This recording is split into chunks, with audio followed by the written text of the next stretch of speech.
are stopping you is you've got yellow lights to the front. You can't modify the lighting equipment that the vehicle comes with. It's got to be, you can't alter it.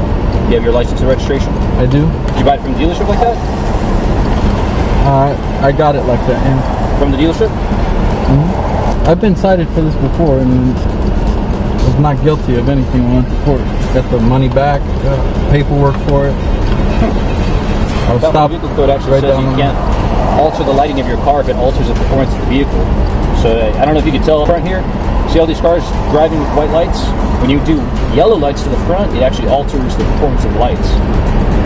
Is that what it is? It does. There's the cited for. There's the refund check. Okay, that's fine. And this vehicle code right here says they can be white or yellow right here. Yeah, it's not that section there. That just applies to lights. Your headlights are white. That's what the dealership, they install white lights to the front. Here you go. This includes headlights here. It says the light emitted from all lamps and the reflected light from all reflectors visible from the front of a vehicle shall be white or yellow. Yeah. However, you can alter the lights if it alters the performance of the lighting equipment. I didn't do that. Well, if they're yellow, it alters it. Yellow light is not the same as white light. You're saying I altered them. I didn't alter anything. What's that? You're saying I altered them. When you buy it, you're required to maintain your vehicle up to California standards. Which so if you bought it from the dealership like that, I believe I have been following the law here, according to the paperwork I have, and according to me going to the court. I just went through this like 2 weeks ago with LeBlue, right here, probably 200 yards from here. Yeah, that's fine, but that's a different section that he cited you for. He didn't cite me. That section doesn't apply to altering the performance of the headlights. LeBlue looked it up, he couldn't find anything, he let me go. Well, good for him. My partner says everything checks out good, so you're good. I'll give you a warning. Just you're saying you're trying to take care of it? Actually, I'm not. I'd rather leave them that way. I really believe that they're lawful. I went to court on it. I checked with the Sergeant Chandler here at this district. I checked with the watch commander at CHP, and I really, truly believe that they're lawful. If you've taken the time out to stop me for this, if you want to cite me for it, I'd like to get a citation for it so that I can make sure that it's documented properly. Okay. So if you can cite me for a vehicle code that's relevant to these headlights, I'd like that. Because then if I'm not going to be cited for it, this is a complete waste of time. It's a violation of my Fourth Amendment rights to travel freely. So y'all see how the police officer was fucking with my man. Okay, he started putting out all his credentials because he'd been through this scenario many times, a whole bunch of times, to the point he got his stuff on deck. He just was like, license and registration. He started putting out all this paperwork, letting them know, hey, I know my rights. I know what I'm supposed to do. My lights can be white and yellow. Well, who is you? Why you fucking with me type attitude. So once he started putting all that out, as y'all saw, seen, and heard, the police was like, yeah, I'm just going to let him go because this could be a big harassment, you know what I'm saying, lawsuit.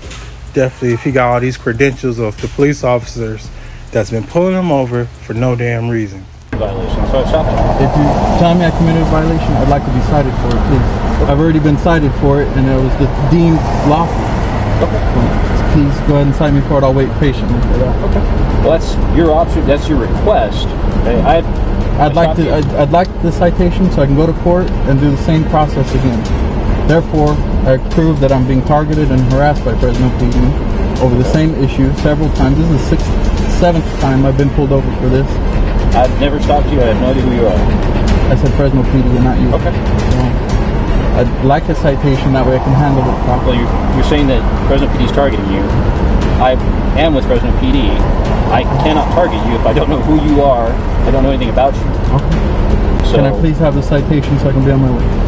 You're free to go now. I'd like a citation, otherwise I'm giving you a verbal warning. Okay, I'd like an apology for the violation of my rights from being unlawfully detained here for this amount of time. You're not being unlawfully detained. So am I free to go? A warning. Am I free to go? Yes, sure. Thank you. Have a good night. Yet another dangerous TikTok challenge is floating around, and we have to tell you again, Please do not try any of this. This is 14-year-old Sarah Mescal. About 2 weeks ago, she was taken to the hospital after coming down with a sudden illness, and on Monday, she passed away. It's believed the illness was brought on after she took part in what's known as the Chroming Challenge, in which you spray an aerosol onto a piece of clothing and sniff it to get a temporary high. It's essentially like huffing paint, and sniffing toxic substances contained in aerosol cans can bring on deadly side effects like heart attacks, seizures, or death. Media in Ireland where this went down report that Sarah lost consciousness after telling her mom what she had done and had to be placed in a coma before her death. TikTok offered Sarah's family sympathy and said this type of content is prohibited on the platform and will be removed if found. But Sarah isn't the only teen to have died from the Chroming Challenge. Earlier this year, a 13-year-old girl in Australia died after inhaling chemicals from a deodorant can, and her family is now calling on aerosol manufacturers to change their formulations to make their products safer.